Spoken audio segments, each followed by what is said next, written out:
네, 어느새 벌써 2023년도 마지막 주일이 되었습니다.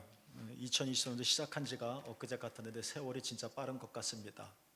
1년 52주, 365일 그래도 믿음 안에서 어려운 시절에 잘 살아오신 여러분을 주님의 여러분을 진심으로 격려드리고 또 축복드립니다. 여러분 내년에도 하나님의 말씀으로 은혜 가운데 잘 지내시기를 축복합니다. 이런 이야기가 있습니다. 나이 든다는 것이라는 책에서 나오는 이야기인데요. 그러니까 나이가 든다는 것이 어떤 것인가를 이제 다각도로 설명을 하고 있는 건데요. 한 예화가 있습니다. 몸집이 굉장히 컸어요. 그러나 굉장히 이리저리 뒤틀렸습니다. 볼품이 없죠. 오랜 세월 자랐기 때문에 나이도 많고 늙었습니다. 참나무 이야기입니다. 이 몸집은 어마어마하게 크지만 뒤틀리고 늙어버린 이 참나무 앞에서 유명한 목수가 있었고 그 목수의 제자가 있었는데 이 제자가 목수에게 나무를 보며 말합니다. 선생님, 이 나무가 오랜 세월 동안 이만큼 굵고 커진 이유는 분명히 이 나무가 쓸모가 없기 때문일 겁니다 라고 말이죠. 이 제자의 말은 이런 겁니다. 이 나무가 쓸모가 있었다면 진작 베어졌을 텐데 아직까지도 이 나이 되도록 이렇게 세월을 먹으면서까지도 베어지지 않은 것을 보면 분명히 이 나무는 쓸모없는 것이 분명하다 하는 내용인 거죠. 이 말을 듣고 목수가 허허 웃으면서 이 젊은 제자에게 이렇게 말을 했습니다. 덕분에 저렇게 커져서 누구나 들어가 쉴 수 있을 만큼 넓은 그늘을 들이우게 된 걸세라고 말입니다. 여러분, 같은 나무죠. 어느 말이 옳은 걸까요? 두 말이 다 맞죠. 쓸모가 있었으면 진짜 베어졌겠죠. 그러나 또 나이 많은 명장 목수의 말도 맞죠. 이 나무가 이렇게 크니 넓은 그늘을 우리에게 주니까 너무 좋다라고 하는 겁니다. 이 책의 제목이 나이 든다는 것은 무엇인가, 나이 든다는 것은 어떤 것인가에 대한 이야기인데, 똑같은 현상을 보고 같은 나무니까 어떤 사람은 쓸모없는 나무다라고 판단을 하고, 그러나 반면에 어떤 사람은 넓은 그늘을 들이우는 나무다라고 말을 합니다. 여러분은 어떤 말이 더 좋으신가요? 당연히 쓸모없는 나무보다는 넓은 그늘을 들이우는 나무, 이게 더 여러분에게 와닿고 듣고 싶은 말이죠. 누군가에게 너는 쓸모없는 나무야 라고 말하는 것도 그렇지만 내 자신에게 넓은 그늘을 들이우는 나무지라고 내가 듣는다면 전차 기분이 좋을 것 같습니다. 그러니까 나이가 든다는 것은 단순히 세월을 사는 것만이 아니라 지혜롭게 산다는 거죠. 자기를, 그래서 그 책에서 헬렌 하윈이 이런 얘기를 했습니다. 나이가 든다는 것은 자기를 보살필 수 있는 자가 된다는 거다라는 겁니다. 이 말을 저는 그냥 나름대로 해석하기를 똑같은 나무인 것처럼 똑같은 나를 보더라도 나에 대한 나의 생각을 쓸모없는 나무로 말할 수도 있겠고, 이건 맞는 말이지만 쓸모없는 나무라고도 말할 수 있겠고, 그러나 시각을 약간 달리해서 넓은 그늘을 들이우는 나무라고 말할 수도 있겠죠. 여러분은 어떤 말을 더 듣고 싶고 여러분은 어떤 말을 더 하고 싶으신가요? 어떤가요? 아마 우리들은 이렇게 지금까지 자라나면서 우리가 자주 듣는 말이 있다면 한 말만 듣지는 않겠지만 아마도 당신은 별로 쓸모가 없어요 라는 말일지도 모르겠다는 생각을 합니다. 어쩌면 그게 우리의 가슴을 아프게 해서 더 기억에 많이 남기 때문에 그렇게 생각할 수 있을런지는 모르겠지만, 물론 우리는 너 잘한다, 너 정말 멋지다, 잘했어, 훌륭해 라는 말도 듣지만, 그러나 이보다는 더 상대적으로 너는 별 볼 일 없어 라는 말을 더 많이 듣고 우리 귀에 담아놓는 것이 아닐까 생각이 드는 거죠. 부모님이 말합니다. 저도 우리 자녀들에게 이렇게 말한 것 같습니다. 똑바로 해, 방 치워, 물건을 썼으면 제자리에 갖다 놔야지, 밖에 들어갔다 나왔으면, 밖에 갔다 왔으면 손 닦아야 돼. 다 맞는 말이죠. 그렇게 해야 합니다. 그러나 이렇게 부모님으로부터 우리는 똑바로 해, 이렇게 야단치는 말을 괜찮아, 축복한다, 사랑한다, 내 아들 내 딸 라는 말보다 더 많이 들으면서 살아온 것 같습니다. 학교 선생님들 어때요? 성적이 떨어지면 학생들 어떡합니까? 막 혼내죠. 너 그렇게 해서 인생을 어떻게 살 거야? 라고 말했죠. 직장에서는 어떤가요? 상사는 제대로 일하지 못하는, 성과를 거두지 못하는 부하 직원들을 보고 제대로 하라며 성과를 내라고, 결과를 내라고 다그치죠. 우리는 이런 말들을 더 많이 듣고 살아온 것 같습니다.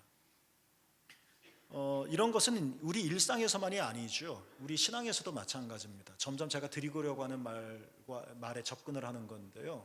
우리가 매우 유명하게 자면서도 잠꼬대할 수 있는 유명한 말이 하나 있죠. 이사야 예언자가 이사야 53장 6절에서 이런 말을 했어요. 우리는 다 양 같아서 그릇 행하여 각기 제 길로 갔다. 여러분, 이것은 결코 좋은 말이 아닙니다. 우리는 양 같다, 참 온순하다, 그런 말이 아니라 너는 양 같아, 그러니까 그릇 행해. 우리가 잘못한다는 것을 지적하는 말입니다.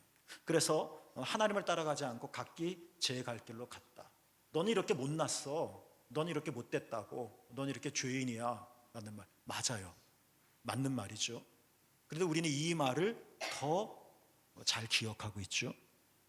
신약 성경에 보면 사도 바울이 한탄하면서 로마서 3장 23절에서 이런 말을 했죠.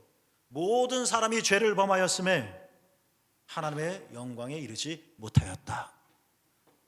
이 말 어디 있는지는 못 찾아도 들으면 아 맞아 하고 굉장히 익숙한 말로 기억이 되어질 겁니다. 그러니까 우리 그리스도인들도 일상에서만이 아니라 우리 신앙생활하는 데 있어서도 이런 말이 더 친숙한 것은 아닐까 하고 한번 생각해 보자는 겁니다. 기독교 역사 속에서 이분을 빼놓고는 신학을 말할 수 없고 뛰어난 행정가이고 탁월한 신학자이고 영성가이기도 한 성 어거스틴, 아우구스티누스라고 하는 이 성 어거스틴이 당연히 하나님의 은총을 믿었죠. 그런데 그런 어거스틴조차도 세상을 떠날 땐 두려운 겁니다. 내 죄가 용서받았을까? 내가 하나님 나라 갈 수 있을까? 그래서 죽는 순간까지 두려움 속에서 눈물을 흘리며 참회의 시편을 계속 외웠다고 합니다. 사람이 그래야 되죠. 내가 완전해요, 나는 하나님 앞에 문제 하나도 없어요 라고 당당하게 나설 사람이 어디 있겠으며 그런 사람이 옳다고 어떻게 우리가 얘기할 수 있겠습니까? 당연하죠. 우리는 끝까지 긴장하며 우리 죄의 사함, 용서받았음을 고백하고 확신하며 나가야 되겠죠. 그런데 제가 오늘 드리려고 하는 말씀이 이런 겁니다. 어느 하나가 맞다 틀리다가 아니라 똑같은 나무를 보고 쓸모없는 나무 맞습니다. 그러나 지혜자는 너른 그늘을 들이는 나무, 이것도 맞습니다. 다른 나무가 아닌 것처럼 문제는 우리가 어느 말에 더 가깝고 어느 말에 더 친숙하고 어느 말을 더 우리가 깊이 새기고 있느냐라는 건데요. 어떤 사람이 말했어요. 우리 기독교인들조차도 우리는 자책의 서사에 살고 있는 것 같다. 끝없이 자책하는 거죠. 너는 양 같아, 그릇 행했어, 아 못된 놈, 뿔난 놈, 제 길로 간 사람. 이게 더 크게 들리는 거죠. 크게 들리는 거죠. 모든 사람이 죄를 범했어, 너도 죄를 범했어, 너의 삶은 하나님의 영광과 멀어. 맞는 말이죠. 그러나 이것이 내 안에 더 큰 자리를 차지하고 있는 거죠. 그러니까 우리 일상의 생활에서뿐만 아니라 우리 신앙생활 속에서도 어찌 보면 나는 괜찮은 사람이야 보다는 나는 이것밖에 안 돼 라는 말이 더 가깝게 와 있는 것 같다 하는 생각을 하는 겁니다. 이런 이야기를 들으면서 이런 생각을 한번 해보게 됐습니다. 성경은 창세기부터 시작하죠. 창세기를 펼치면 1장이 나옵니다. 창세기는요 1장부터 시작합니다. 그런데 지금까지 제가 말씀드렸던 것을 생각해 보면 우리는 마치 창세기는 1장부터 시작하는데 우리는 마치 창세기 3장부터 읽는 것 같은 분위기라고나 할까요? 창세기 3장이 틀렸다는 이야기가 아닙니다. 창세기 3장, 인간의 타락은 맞죠. 인간은 타락했습니다. 인간은 죄를 범했어요. 우리는 그릇 행하죠. 그럴 수밖에 없는 존재입니다. 연약하죠. 부서지기 쉬운 질그릇 같은 존재예요. 하나님 없이는 구제불능인 거 맞아요. 창세기 3장 맞아요. 그런데 창세기를 책을 펴면서 3장부터 읽는 사람이 어디 있겠습니까? 1장부터 읽죠. 우리는 창세기 3장이 내게 더 큰 목소리로 들려와서 마치 창세기 1장을 잃어버리고 사는 것은 아닐까 생각해 보자는 거예요. 창세기 1장은 뭡니까? 하나님은 우리 인간을 하나님의 형상을 닮게 만드셨다 하셨습니다. 많은 피조물이 있는데 인간만 유독 하나님 형상을 담고 있는 그릇과 같은 거예요. 창세기 2장에서는 하나님께서 흙으로 사람을 만드시고 그 코에 생기를, 하나님의 영, 호흡, 생명을 불어넣으셨다고 했어요. 동물도 흙으로 빚으셨어요. 그러나 우리도 흙이죠. 똑같아요. 그러나 동물과 우리의 차이점은 뭐냐? 그 동물들에게는 없는 거, 우리에게는 하나님의 생명이 있다는 거예요. 어떤 사람은 이것을 양심이라고도 말을 해요. 그러니까 양심이 화인 맞으면, 양심이 울리지 않으면, 양심의 종이 치지 않으면 우리에게 하나님의 생명이 없는 거다. 우리의 특권이면서 우리가 좀 보살펴야 될 것이기도 하죠. 어찌됐든 우리는 이렇다는 거예요. 수많은 피조물이 있는데 우리는 다르다는 거예요. 특별 의식을 갖다는 이야기가 아니라 우리는 독특하다는 거죠. 하나님의 형상을 닮았다. 이것은 성경의 표현이지만, 그리고 하나님의 영이 우리 안에 있다는 것 말이죠. 우리가 창세기 3장을 읽기 전에 타락한 죄인, 구제불능죄인, 너는 쓸모없는 나무, 너는 대책이 없는 사람, 이 말을 너무나도 귓딱지처럼 들 정도로 들어서 마치 자책, 나는 안 돼, 나는 안 돼, 혹여나 이렇게 살 수도 있는 건데, 이런 사람들에게 우리는 창세기는 3장이 아니라 1장부터 쓰여졌다는 것을 생각해 보면서, 창세기 1장과 2장에 나와 있는 하나님의 인간 창조 이야기는 한마디로 우리들에게 이것을 말해주고 있는 것 같다는 거예요. 어떤 모습이든 당신은 소중한 사람입니다. 당신이 어떤 색깔을 입고 있든 당신은 하나님의 사랑을 받는 자입니다. 여러분, 이게 창세기 1장의 이야기라는 거예요. 두 개 중에 하나를 선택하자는 이야기가 아니죠. 쓸모없는 나무, 이건 맞는 말이에요. 그러나 너른 그늘을 뒤르는 나무, 이것도 맞는 말이에요. 두 개 다 맞아요. 창세기 3장 말씀도 맞아요. 창세기 1장 말씀도 맞고요. 근데 제가 지금 다루려고 하는 관점은 창세기 1장을 마치 3장 건너뛰어서 3장부터 읽어서 1장을 우리가 망각하고 3장만 붙들고 사느라고 자책의 서사를 쓰는 것이 아닌가라는 거예요. 우리는 창세기 1장을 기억해야 한다는 거죠. 인간은 결코 완전하지 않아요. 하나님의 형상대로 창조되었고 하나님의 영이 우리 안에 있다고 할지라도 어느 누구도 인간 존재는 완벽하지 않습니다. 완벽했다고요? 그러면 아담이 뱀의 유혹에 넘어가지 말아야죠. 이게 유혹이라는 것을 알고 딱 멈췄어야 되겠죠. 인간이 완벽하다고요? 그러면 하나님께서 먹지 말라고 금하신 선악을 알게 하는 나무의 열매를 먹지 말아야죠. 인간의 의지가 이렇게 빈약해요. 먹지 말라. 완벽하면 안 먹어야죠. 보세요. 근데 먹었단 말이에요. 하나님께서 다가오셔서 너 이거 내가 먹지 말라는 걸 먹었구나. 누가 그러더냐? 누가 그러더냐? 그랬죠. 그랬더니 아담의 말 꼴 좀 보세요. 뱀이 먹으라고 했습니다. 맞죠? 뱀이 먹으라고 했어요. 누가 그러더냐? 이 누가가 누군지를 진짜 하나님이 몰라서 뱀이니? 확인하려고 하시는 질문은 아니잖아요. 또 누가 먹으라고 그랬어? 저 여자 때문에. 먹기는 자기가 먹어놓고 뱀 탓하고 하와 탓하는 거예요. 맞아요. 뱀이 유혹했어요. 맞아요. 하와가 넌지시 또 질러댔겠죠. 그러나 이렇게 인간은 자기 삶에 자기 행동에 대해서 무책임한 용기 없는 자인 거예요. 가관이 아닌 게 또 있죠. 또 누가 먹으라고 그랬더냐? 그랬더니 아담의 말을 들어보세요. 하나님이 만들어주신 여자가. 이 말이 무슨 말이에요? 당신 책임이라는 거잖아요. 하나님 책임이라는 거잖아요. 내가 자빠졌어요. 내가 자빠졌죠. 걷다가. 근데 우리는 뭐라고 말해? 이 길 때문에 길이 그렇죠. 맞아요. 맞아요. 그러나 넘어진 것은 나죠. 마치 우리는 이렇게 용기 없는 자, 사람은 완벽하지 않다는 얘기를 지금 드리려고 하는 말씀이에요. 내가 뭐 대단한 것 같고 내가 정말 멋진 사람인 거 맞아요. 훌륭한 사람이에요. 다른 사람이 도달할 수 없는 곳에 도달한 높은 곳에 있는 사람 맞아요. 그러나 우리 다 이렇게 연약하다는 거예요. 톡하면 깨질 그릇이 우리고요. 우리 치사한 인간이고요. 용기 없는 존재라는 거예요. 남 탓하고 우리는 이런 사람이라는 거예요. 여러분, 제가 드리려고 하는 말씀은 이겁니다. 여러분, 성경은 결코 인간이 완전하다고 말하지 않아요. 인간은 완전하지 않아요. 여러분, 어느 누구도 완전하지 않아요. 누가 누구보다 강할 수 있지만 그 사람도 약해요. 누가 누구보다 빠를 수 있지만 그 사람도 하나님만큼은 안 돼요. 완전한 사람은 여러분 아무도 없어요. 그러나 성경은 실망할 것만이 아니라 우리에게 또 말씀하세요. 너희는 완전하지 않지만 그럼에도 너희는 하나님의 사랑을 받은 자다. 여러분, 이 말씀을 우리가 마음에 담아 두셨으면 좋겠습니다. 오래전이죠. 꽤 오래전 이야기죠. 스스로 자신감이 떨어질 때였어요. 교회에 많은 어려움들이 있었죠. 근데 뭔가 좀 해보려고 하는데 잘 안 돼요. 제 역량의 한계를 뼈저리게 느꼈죠.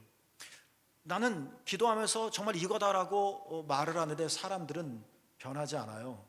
전혀 감흥도 없었던 것 같아요. 속상했죠. 내 입김은 여기까지인가 보다. 내가 아무리 힘을 주고 후 하고 불어도 저 사람의 심령까지는 가지 않나 보다. 나는 잘 설명해 줄 수는 있어도 사람을 감동시키거나 사람을 변화시킬 만한 능력은 안 되나 보다. 지금 이렇게 혼란스러운데 뭔가 용기를 내야 될 텐데 나는 이 문제를 해결할 자질이나 능력이 하나도 없구나. 이런 생각을 하고 있을 때였어요. 그때 성경을 읽었죠. 묵상했던 말씀이 뭐냐면 산상순이었었는데요. 우리가 잘 아는 말씀이죠. 예수님께서 마태복음 5장 13절 14절에서 말씀하셨어요. 너희는 뭐다? 세상의 소금이다. 또 말씀하셨죠. 너희는 세상의 뭐라고요? 빛이다. 사실 이 말씀은 굉장히 낯설게 들렸어요. 알고 있었지만 왜? 내 말씀이 아니라고 생각을 했기 때문에. 너희는 세상의 소금이고 너희는 세상의 빛이라는 이 너희는 다른 어떤 특별한 사람이 향유할 수 있는 거라고만 생각했어요. 진짜 소금 같은 사람이 있고요, 지금 정말 빛 같은 사람이 있다고 생각했어요. 저는 아니라고 생각했어요. 저는 자꾸 작아지고 있었으니까. 근데 성경을 계속 읽었었죠. 근데 놀라운 사실을, 굉장히 평범한데 그동안 눈에 한 번도 안 들어왔었던 말씀인데 제 눈에 들어온 단어가 있었어요.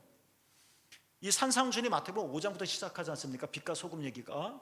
그런데 5장 1절 산상순 시작하는 서두에 예수님께서 이 말씀을 누구에게 하셨는지 아세요, 여러분?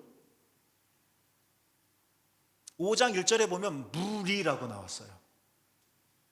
예수님의 산상순의 설교를 듣는 사람의 제자들도 있어요. 그러나 제자들만 있었던 것은 아니고 무리였어요. 무리. 그런데 이 무리가 어떤 사람이냐면 마태복음 4장 23절에 보면 이런 표현이 나와요. 모든 병과 모든 약한 것을 지닌 사람들이다. 얼마나 못났으면 이름도 없었을까. 무리. 그 사람의 이름을 부를 가치도 없을 만큼 그냥 무리예요. 강한 사람이 아니고요, 약한 사람. 건강한 사람이 아니고요, 병 있는 사람. 한 번도 사회의 중심에 들어서 본 적이 없는 사람들. 맨날 사람들한테 찌질이 못났다고 비난만 받던 사람들. 학령이라고는 정말 아무것도 없는 사람들. 재주도 참 딱 한 가지 있는데요, 재주 없는 게 재주인 사람들. 이렇게 무능할 수가 있는가, 사람들. 게다가 몸도 아파서 다리 질질 끌어야 되고 맨날 콜록콜록 해야 되고 옆구리 아프다고 말을 하고 머리 아프다고 말을 하고 가난하고 어쩌면 글씨 못 쓰는 사람도, 문맹의 사람도 허다했을 거고. 무리예요, 무리. 이 사람에 대한 객관적인 이런 설명이 중요한 게 아니라 나도 그렇게 생각하고 저 사람들도 나를 그렇게 생각하는 그 무리. 그래서 스스로의 삶에 대해서 자신감이 없었던 사람들, 한 번도 내가 한번 해보자 생각해보지 않던 사람들, 옛날에는 생각해봤겠지만 계속된 실패에 좌절감을 겪어서 포기할 수밖에 없는 사람들, 꿈도 꾸지 않는 사람들. 세수는 했을까요? 아침은 제대로 먹었을까요? 궁상들. 우리가 익히 이런 사람들이라고 여겨지는 이 무리들, 이 무리들에게 감히 예수님께서 이런 말씀하신 거예요. 너희는 세상에 뭐라고요? 소금이다. 이 무리들에게 말씀하셨던 거예요. 너희는 세상에 뭐라고요? 빛이다. 여러분, 이게 말이 되는 건가요? 소금이라면 뭔가 저 사람을 보면 뭔가 위대한 일을 행할 것 같아. 그래도 좀 여겨질 사람들에게 이 말을 해야 되고, 너희는 빛이야 라고 말하면 뭔가 좀 힘있어 보이고 똑똑한 것 같고 이 말을 해야죠. 그런데 다 비실비실거리는 사람, 오히려 도움을 주는 사람이 아니라 도움을 받아야 될 사람들에게 너희는 세상의 소금이고 너희는 빛이다. 이 말씀이 제게 그날 읽혔던 거예요. 나는 아무것도 할 수 없구나. 나는 진짜 뭔가를 해보고 싶은데 교회를 위해서 내가 할 수 있는 건 아무것도 없구나. 나는 진짜 그 설교 첫 서두의 나무처럼 쓸모없는 나무인가 보구나. 그때 묵상했던 말씀이 이 말씀이었다는 거예요. 잘 들어라. 사람들은 너희가 하찮다고 말을 하겠지? 너희가 뭘 할 수 있느냐고 말을 하겠지? 그러나 기억해라. 너희는 누구냐? 너희는 소금이다. 비유죠. 그래서 사람들이 너보고 뭐라고 말을 하더라도 너는 소금이기 때문에 사람들은 너를 찾을 수밖에 없을 것이다. 이런 말을 하는 거예요. 사람들이 너희를 무시하더라도, 그리고 정말 무시할 만한 상황이라 할지라도, 학력도 짧고 키도 작고 생기기도 못생기고 아는 것도 없고 정말 무시당할 만하다 하더라도, 그러나 너희는 빛이다. 빛인 너희들이 없으면 어두워지고, 그래서 그들은 아무것도 하지 못할 것이다. 여러분, 이 말씀을 던져줬다는 거예요. 이 말씀을. 오늘 구약 성경 말씀 볼까요? 이스라엘 백성들이 하나님께서 약속하신 땅, 가나안 땅, 젖과 꿀이 흐르는 땅, 아름다운 땅, 풍성한 땅, 신명기에 나오는 약속의 땅에 대한 모든 설명들입니다. 목전에 두고 있습니다. 40년 광야 어렵게 걸어왔습니다. 이제 조그만 요단강만 건너면 그 땅에 들어갑니다. 꿈이 이루어지는 겁니다. 그런데 요단강 이편에서 저편이 망원경 쓰지 않고도 보이거든요. 거리가. 모압 평지에서 저 요단강 건너 약속의 땅을 바라보니까 거기에 살고 있던 사람들이 있는데 다들 몸집이 얼마나 큰지, 힘이 얼마나 강한지, 실제로 신명기서나 여호수아서를 읽어보면 가나안에 살고 있는 7족속이 어마어마하다는 말씀이 나와요. 나는 그 땅을 요단강 건너가 들어가야 되는데 그 땅에 살고 있는 사람을 보며 떨지요. 떱니다. 광야 40년을 걸어서 바로 목전에 두고 있는데, 비유컨대 인생 40년을 살아가면서 이제 하나님의 희망을 성취할 수 있는 일이 바로 코앞에 있는데 떨 수밖에 없는 상황에 있는 거예요. 쟤네들하고 싸우면 게임이 안 되겠죠. 힘도 세고 무기도 좋고 몸집도 큰데 말이죠. 떨립니다. 객관적으로는 맞습니다. 그들은 크고 우리는 약해요. 맞아요. 우리는 이렇게 약하고 저들은 저렇게 강한데 우리가 과연 그 땅을 밟을 수 있을까? 생각하겠죠. 여러분, 저는 이스라엘 역사 이야기를 하는 것이 아닙니다. 이스라엘 역사 이야기를 소재로 해서 하나님께서 우리에게 들려주는 메시지를 전하려고 하는 거예요. 진짜 가나안 땅이 아니라 지금의 팔레스타인을 우리가 갈 이유도 없겠지만 그 얘기를 하는 게 아니에요. 우리가 얼마나 가슴 졸이고 발발발발 떨면서 내가 저 사람이랑 뭔가 얘기라도 하려면 지적인 수준이 맞아야 되는데, 내가 저 사람과 같이 걸어가려면 걸음의 보폭이 맞아야 되는데, 적어도 이거는 좀 기본적으로 돼야 뭔가 함께 걸어갈 수 있고 뭔가 뜻있는 대화를 나눌 수 있을 텐데 안 되거든요. 안 되잖아요. 벌벌 떠는 거죠. 그때 신명기 7장 6절에서 하나님이 모세 입을 통하여 말씀해 주신 거예요. 이런 말씀을 해 주시는 거죠. 이게 또 안 되네요. 신명기 7장 6절 말씀을 세번역 성경으로 읽으면 이런 말씀이 되죠. 당신들은 하나님의 거룩한 백성입니다.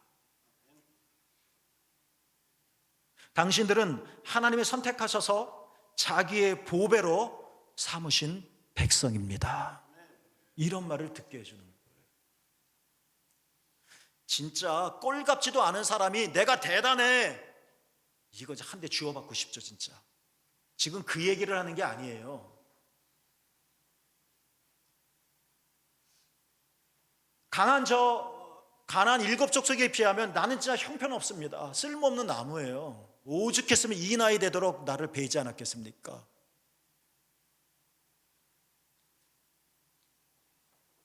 그러나 가나안 족속의 시각에서 나를 바라보는 게 아니라 젊은 제자의 시각에서 바라보는 게 아니라 명장인 목수의 지혜로운 자의 시각에서 보면 똑같은 나라도 나는 그늘을 들이우는 멋진 품 큰 나무가 되는 것처럼 하나님의 시각에서 바라본다면 우리는 약한 자가 아니라 약하지만 당신은 하나님의 거룩한 백성입니다. 하나님이 당신을 자기의 보배로 삼으셨습니다. 이게 누구라는 거예요? 우리라는 거예요. 우리라는 거예요. 이 고백을 가졌으면 좋겠다는 거예요. 구약 성경만이 아니죠. 신약 성경을 읽어보면 마태복음부터 요한계시록까지 다 하나의 상황을 전제해서 읽어야 되는데요, 박해예요. 지금 우리가 예수 믿고 교회 다니는 것 때문에 당하는 모독 비교할 수 없죠. 목숨 내놓고 신앙생활 하는 거잖아요. 이들은 날마다 두근두근 떨며 살았어요. 오늘은 살았지만 내일은 살 수 있을까? 몰라요. 그러니까 날마다 신앙의 위협을 받는 거죠. 포기할까? 요 위기만 눈 감고 넘어가서 다음에 어떻게 기회 봐서 예수 믿어볼까? 이런 복잡 다단한 상황 속에서 약해지고 물러 터져가는 이런 초대 그리스도 교인들에게 사도 베드로가 말한 거예요. 유명한 말씀이잖아요. 아닙니다.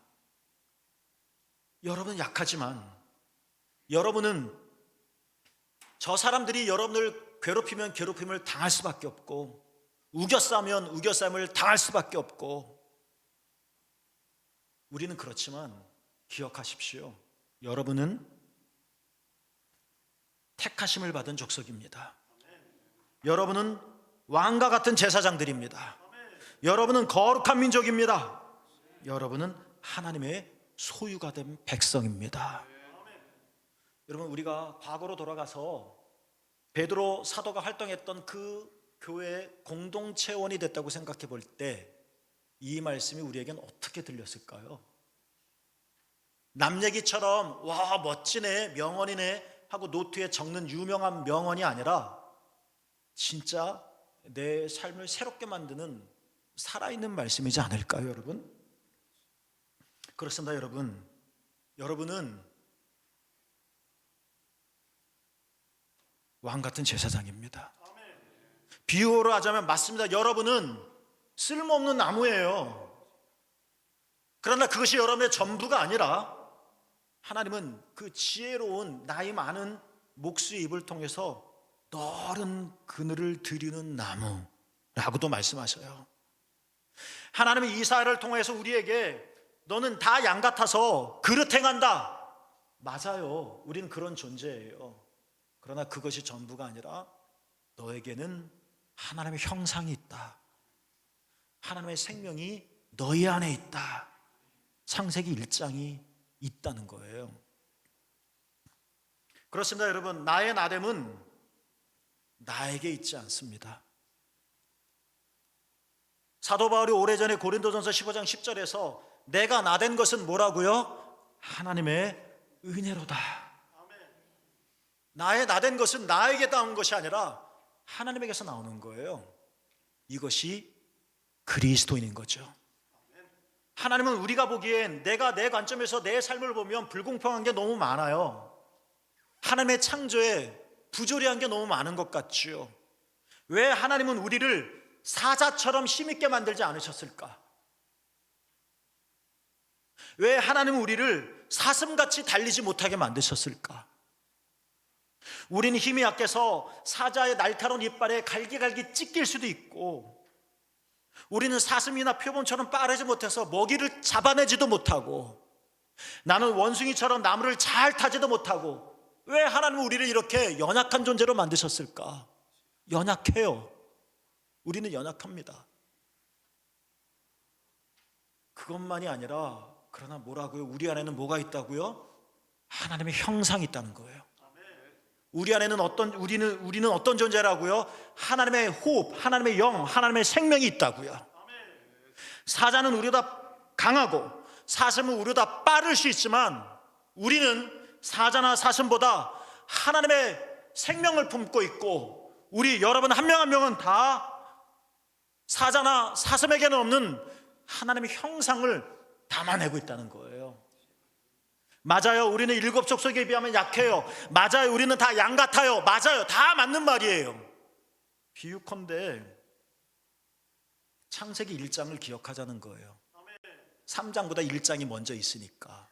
3장에 틀렸다는 이야기가 아니라, 이 말이 너무 우리에게 너무 익숙해져 버려서 3장 이야기가 자책의 서사를 쓰지 말고 읽을 때 1장부터 읽으니까 1장을 우리가 묵상해 보자는 거예요. 이 말씀도 기억해 보자는 거예요. 왕 같은 제사장, 소유된 백성.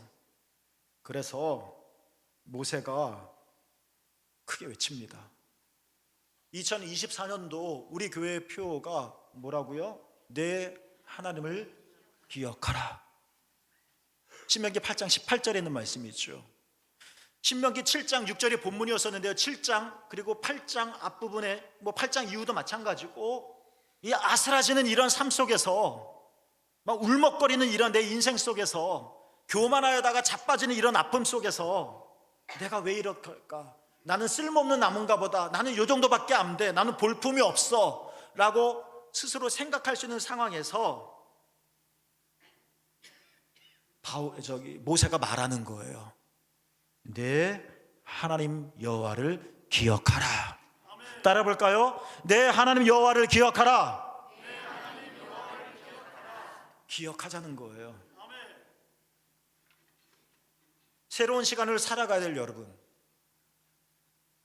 2023년을 믿음으로 잘 살아왔던 여러분, 또 새로운 날들을 우리가 살아가야 되는데, 아직 살아가 보지 않았으니 출애굽하는 이스라엘 백성들의 행태와 똑같이 우리는 처음 가는 길을 가는 것이니, 무슨 일이 일어날지 알지 못하겠고, 힘 있는 자도 버벅거릴 때가 있고, 지혜로운 자도 넘어질 때가 있고, 하물며 힘없고 지혜롭지 못한 자는 오죽하겠습니까? 비유컨대 창세기 1장부터 읽자는 거예요. 창세기 1장을 기억하자는 거예요.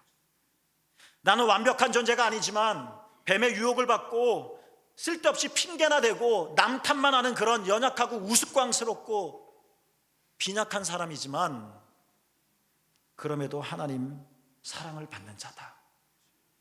나는 다 양 같아서 그릇 행하고 각기 제 길로 가는 정말 쓸데없는 존재 같아 보이지만, 기억하자는 거예요.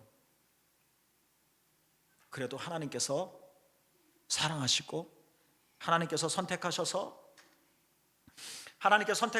거룩한 백성으로 만드시고 보배로운 백성이 되게 하셨다는 것. 우리가 움푹 파인 웅덩이를 건너가야 할 때, 그러나 내 보폭이 짧았대. 내가 산을 넘어야 되는데 성큼 넘을 수 없을 것 같을 때, 그때 어떻게 하라고요? 내 하나님 여호와를 기억하라. 따라볼까요? 내 하나님 여호와를 기억하라. 1장부터 읽자는 거예요. 1년 이렇게 하나님을 365회 기억한다면 우린 1년을 살 거예요. 약속의 땅에 들어가겠죠? 내 하나님 여호와를 기억하라. 12번을 기억하면 1년을 살 거예요. 우리는 하나님의 나라에 이를 수 있겠죠? 그렇습니다. 여러분은 누구십니까? 맞아요, 여러분 약해요. 그래서 하나님이 필요해요. 여러분 누구십니까? 맞아요, 여러분은 어리석어요. 그래서 주님의 지혜가 필요하죠. 맞아요, 여러분은 풍선처럼 높이 올랐다가 푹 꺼져 방향도 없이 막 돌 빙빙 돌다가 떨어지는 것과 똑같아요. 그런 하나님이 여러분을 선택하셔서 보배로 만들어 주셨죠. 이게 나다, 이게 나다, 이게 여러분이다. 이 하나님을 기억합시다. 기억하고 나갑시다. 그래서 사자처럼 용맹해지고 사슴처럼 달려가 보자고요. 2024년도 여러분을 위한 날이 되어지기를 주님의 이름으로 축복합니다.